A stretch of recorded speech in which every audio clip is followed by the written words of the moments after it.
My stepmom looked me in the eyes and said I was only the stepdaughter. But my life didn't matter. She didn't whisper it. She said it across the dinner table while balancing one hand on her pregnant belly, smiling as if she'd just stated the weather. The room fell strangely quiet. My fork stopped halfway to my mouth. The smell of roasted chicken suddenly turned sour. Even the old clock in the hallway seemed louder than usual. Then she rested her hand over my father's and announced they were expecting their third baby. Everyone clapped. Everyone except me. She turned toward me with that practiced smile she only wore when she wanted something. "Since you're family," she said, "you'll raise the baby while we work. No pay, of course. You live here. It's the least you can do." I looked at my father. He didn't argue. He didn't even blink. Instead, he nodded once, as though volunteering. The next decade of my life was as ordinary as asking me to wash the dishes. My chest tightened, but not from surprise. From confirmation. For years, I'd convinced myself he was simply trying to keep the peace.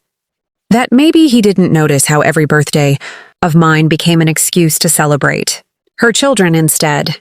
How every achievement I earned somehow belonged to the family.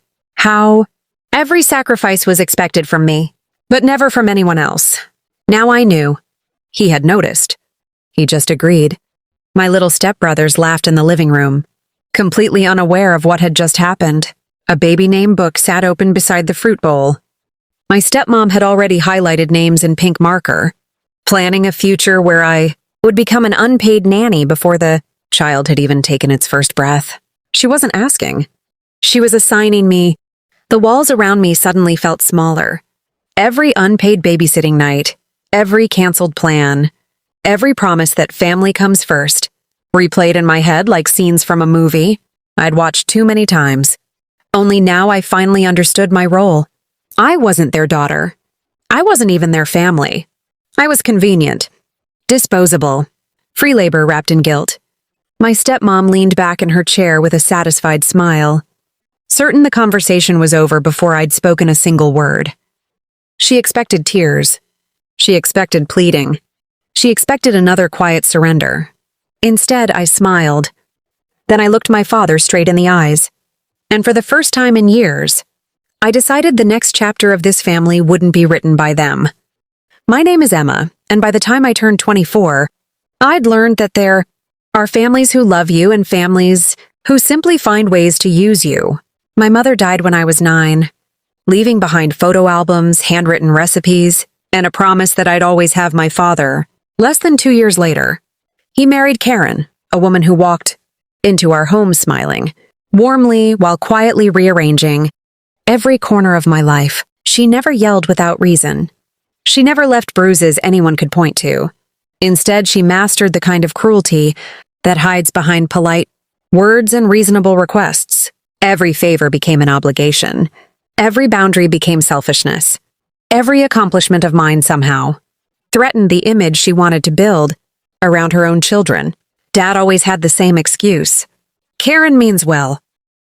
After hearing those 3 words enough times, I stopped expecting him to choose me over the easier conversation. As her family grew, so did my responsibilities. I cooked dinners when she was tired, picked up the boys from school, helped with homework, cleaned the kitchen, and canceled weekends with friends whenever she claimed she needed me. If I hesitated, she reminded me that real families help each other. Somehow, that rule only applied in one direction. I worked hard anyway. I earned scholarships, graduated without debt, and built a stable career in financial consulting. Quietly, I saved every bonus, avoided unnecessary spending, and invested whenever I could.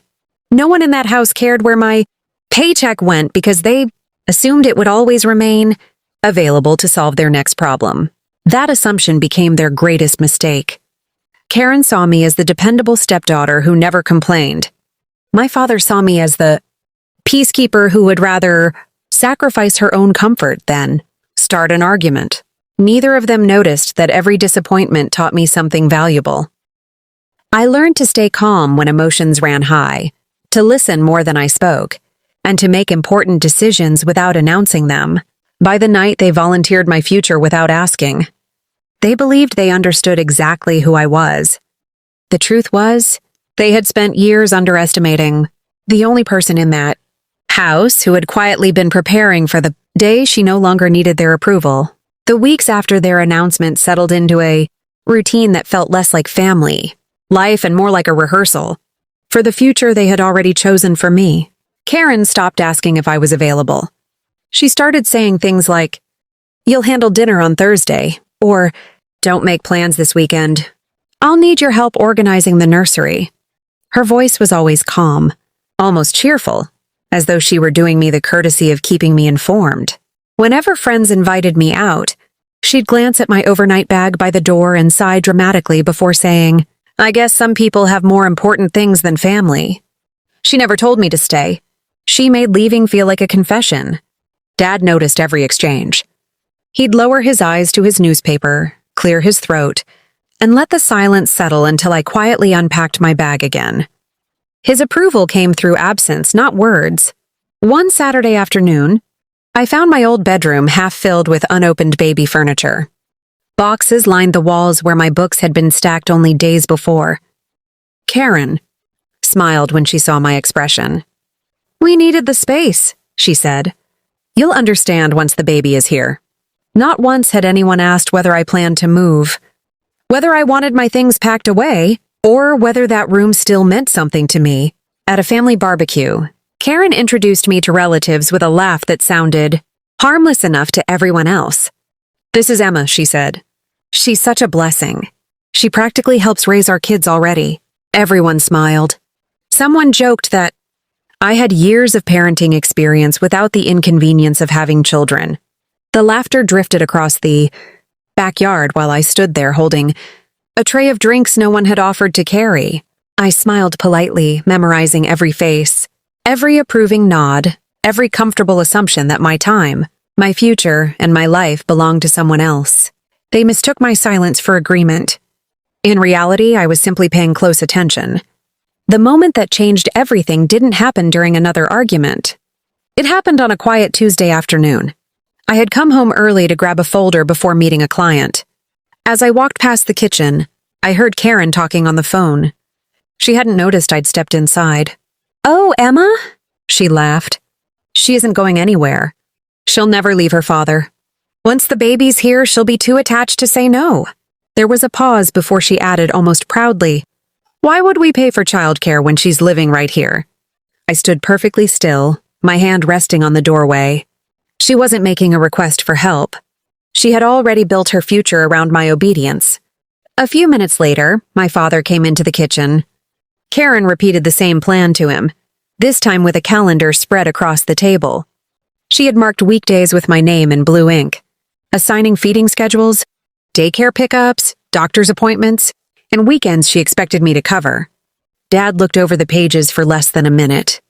Then he nodded. "That'll save us a fortune," he said quietly. Not once did he ask whether I'd agreed. Not once did he wonder if I had dreams that didn't fit inside their schedule. I left the house without saying a word and sat in my car, long after the engine started. Instead of crying, I pulled out my phone and opened the notes I'd kept for years, job offers. I'd declined because they wanted me to relocate. Apartment listings I'd bookmarked but never pursued. Savings goals I'd quietly met months ahead of schedule. For the first time, those weren't reminders of sacrifices. They were options. By the time I arrived at my meeting, my decision had already been made. I wasn't going to argue with Karen. I wasn't going to beg my father to finally choose me. People who spend years taking you for granted rarely change because of a conversation. They change when the person they depend on quietly disappears. I smiled to myself. For the first time in years, I wasn't planning how to survive inside their expectations. I was planning how to leave them standing in the middle of their own. I didn't quit my job or storm out of the house. That would have been emotional. Instead, I became methodical. Every evening after work, I spent an hour preparing for the life I should have built years earlier. I accepted a promotion my company had offered months before, one that came with a substantial raise and required me to relocate to another city. I had delayed my answer because I felt responsible for my father. Now, responsibility had a different meaning. My background in financial consulting had taught me that the strongest decisions were rarely the loudest. They were documented, timed, and impossible to undo once they were set in motion. I signed the employment contract. I transferred the security deposit for a small apartment near my new office. I arranged movers for a weekday morning when everyone would be at work. Then I quietly changed every practical detail of my life. My mail was redirected. My bank accounts were moved to a branch near my new home. Important documents, my passport, birth certificate, degree, and financial records went into a locked folder that never left my car. At home, nothing about me seemed different. I still helped with dinner. I still answered polite questions with polite answers. I still listened while Karen described nursery colors and childcare schedules that had my name written all over them. She mistook my calmness for compliance. What she didn't understand was that silence can mean surrender or certainty. Mine was the second. The only person I chose to confide in was my mother's older sister, Claire. She had watched the slow shift in our family for years without interfering unless I asked. When I finally told her my plan, she didn't encourage revenge or anger. She simply smiled and said, "Build a life that no one else can volunteer on your behalf." That became my only goal. I wasn't trying to punish them. I was removing the foundation beneath the future they had already spent years constructing around me. By the time the baby's due date was circled on Karen's calendar, every piece of my own future was already in place. They just hadn't noticed I was no longer included in theirs. The conversation happened exactly 1 week before Karen's scheduled maternity leave. Dinner was unusually cheerful. Baby gifts covered half the living room. Tiny clothes folded into neat piles while Karen talked excitedly about how smoothly everything would work once the baby arrived. She slid a printed schedule across the table. My name filled nearly every weekday. Morning feedings, daycare pickups, doctor's appointments, weekend coverage. She smiled with complete confidence. "Just so everyone's clear on the plan," she said. I picked up the paper and read it from top to bottom. Then I folded it carefully and placed it back on the table. No anger, no raised voice. I looked at my father first, then at Karen. "I won't be here." Karen laughed softly, assuming I meant I had plans that weekend. "No," I said. "I mean, I won't be living here." The smile faded from her face. I reached into my bag and placed a single envelope beside the schedule. Inside was a copy of my signed employment contract and the lease for my new apartment. My moving date was 3 days away. "I accepted the promotion," I said evenly. "Everything has already been arranged." The room fell completely silent. Karen stared at the papers as if they were written in another language. "What about the baby?" she finally whispered. I met her eyes without hesitation. "The baby's parents will raise the baby." No one spoke. Dad reached for the contract with trembling fingers, reading the relocation details twice before looking up at me. "You made this decision without telling us?" I held his gaze. "You planned the next several years of my life without asking me." There was nothing more to explain. For the first time since Karen had entered our home, no one had an answer ready. The future they had carefully designed depended on my quiet obedience, and that future disappeared the moment I stood up from the table. I wished them a safe delivery, picked up my keys, and walked toward the front door. Behind me, I heard Karen frantically asking how they were supposed to afford childcare now. I didn't turn around. Some lessons are loud. The most unforgettable ones arrive in complete silence. I moved out before sunrise 3 days later. By the time Karen and my father came home from work, my room was empty. The shelves were bare, the closet stood open, and the only thing left behind was the spare house key resting neatly on the kitchen counter. My phone began ringing before sunset. First my father, then Karen, then relatives who had only heard one side of the story. Some left frustrated messages about family responsibility. Others asked if I was really willing to abandon them with a newborn on the way. Not one person asked why they had assumed my future belonged to someone else in the first place. I listened to every voicemail without answering. There was nothing left to debate. A month later, I heard through my aunt, Claire, that they had enrolled the baby on several daycare waiting lists, and rearranged their work schedules. It was difficult. It was expensive. It was exactly what parents all over the world quietly do every day. No disaster had happened. Only accountability. The silence between my father and me stretched for weeks before he finally sent a short message. "I didn't realize how much we expected from you." It wasn't a perfect apology, but it was the first honest sentence he'd spoken to me in years. I replied with only one line. "I needed you to see me as your daughter before you saw me as your solution." Whether he understood it completely, I still don't know. What I do know is that distance gave me something that house never could. Peace. In my new apartment, every decision belonged to me. Every paycheck built my future instead of rescuing someone else's plans.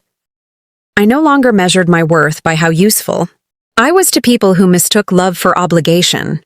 Looking back, I realized the greatest revenge wasn't watching their plan fall apart. It was discovering that my own life finally came together the moment I stopped asking permission to live it. Sometimes the quietest person in the room isn't powerless. They're simply the first one who has already decided to walk away. 6 months later, I no longer measured time by family emergencies or favors I was expected to perform. I measured it by ordinary moments that once felt impossible. Saturday mornings with coffee on my own balcony. Evenings where I closed my laptop and chose how to spend the rest of the day. Holidays that were invitations instead of obligations. Freedom, I discovered, isn't loud. It's peaceful. My father and I slowly rebuilt a fragile relationship, one careful conversation at a time. He never asked me to move back, and I never pretended the past hadn't happened. Trust isn't repaired by apologies alone. It's rebuilt through different choices, repeated over time. Karen remained polite whenever we crossed paths, but something had changed between us. She no longer spoke to me as though my future belonged to her. The confidence that once filled every sentence had been replaced by caution. She had finally learned that kindness offered only when someone is useful isn't kindness at all. As for the baby, I held her for the first time at her first birthday. She wrapped her tiny hand around my finger and smiled without knowing any of the history that came before her. I smiled back. She had never been the problem. The adults had been.